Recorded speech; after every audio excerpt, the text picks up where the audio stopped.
For our next internship, this was also a special one, and I actually didn't say anything to this student. This semester's Joanne Blumen's student intern is Miss Janeliz Cintron. I didn't tell her this, but I want to make her this honorary intern. And what can I say about Janeliz?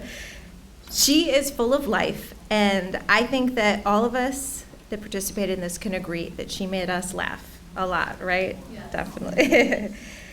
Janeliz is studying criminal justice here at QCC, and she also served in some of our other internship programs, right? In our Understanding Hate Crimes and Asian Social, no? Okay.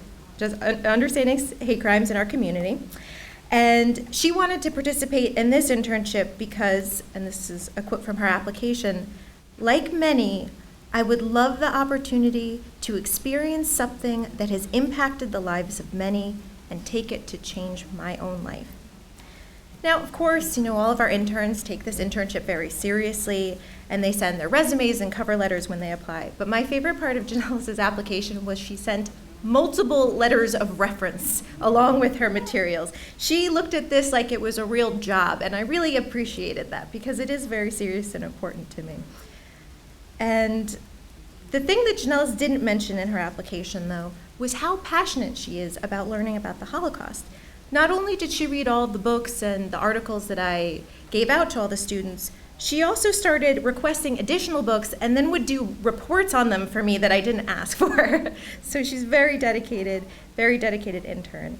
And Janeliz interviewed survivor Anita Weisbord, and I just want to say, we're so grateful that all of our survivors came, but Anita had tickets to the Philharmonic, and today was the last day of the season, and she gave it up so she could come in and be here today. So thank you for that. Let me invite you both up. Come on up.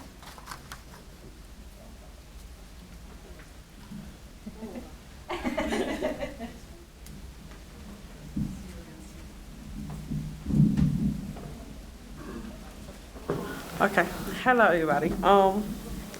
It was an honor to me, Anita, honestly, because I'm a mother and I have 2 kids. So her story has changed me in ways I didn't know how. She was born in Austria, Vienna, on March 1st, 1923. Her father owned a knitting company, so she grew up in a loving home, wonderful family. But all that changed within 24 hours, where the regulations against the Jews were being placed. And that's when her story gets serious. Her mother and her aunt were sitting on the table talking about what to do with their kids. And her aunt, in a way, she kept her kids to herself and not knowing what's gonna happen to them. But her mom took her and she put her on a train.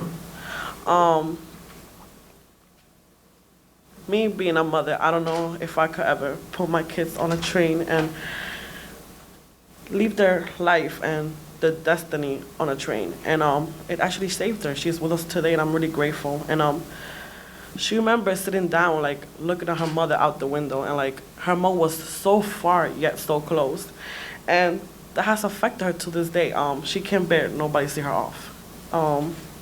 She was sent in the Kindertransport, which was it was like a rescue effort, held by the British. It was where like kids from Germany and other parts of Europe were being sent to Britain for safety.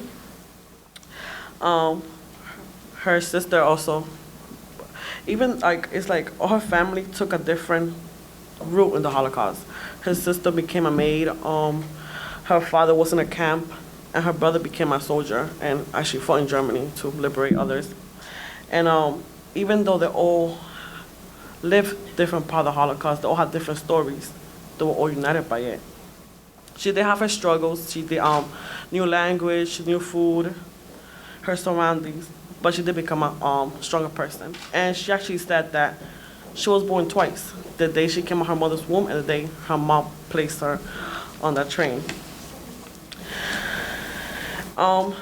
What most shocked me about her was, and all the survivors of the Holocaust, is that they always say that even though they went through all this hardships throughout the Holocaust, they don't feel like the world owned them. They feel like, in a way, they own the world because they're still here today. And that actually, like, when I came in that day for the interview, I was just listening to her story. And I never knew I was going to come out a different person. When I got home, the first thing I did was hug my kids, tell them how much I love them.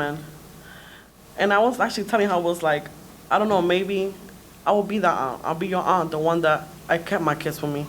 I wanted to put my kids on the train. But she was like, I can't say that because I was not there. And I'm sure that if I was there, maybe I would take a different thing. In this internship, 3 things I learned was appreciation, strength, and anything's possible. I never knew that coming through these doors, I was gonna leave a different person. Never knew. And I never knew I'll be changed. Like, I always talk to my siblings and family members that I wanna change myself, I wanna change my life. But I never knew it would be to somebody from the Holocaust. And thank you.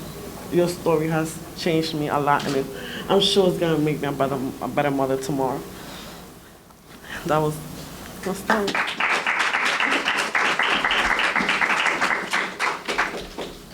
Well, as I told her, we are trying to tell the story of the Holocaust to show where hate can lead to.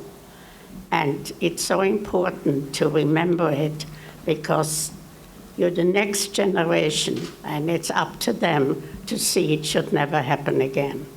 And you love your kids and hug them, and it is so important to tell the story that it should never happen again. And what I usually say when I speak to school children, that they should not be bystanders, they should be upstanders. Because if there would have been more upstanders at that time, it might not have happened. So whenever you see anything happen, don't be silent, speak up. And this way, maybe one of these days the world will learn to live in peace together.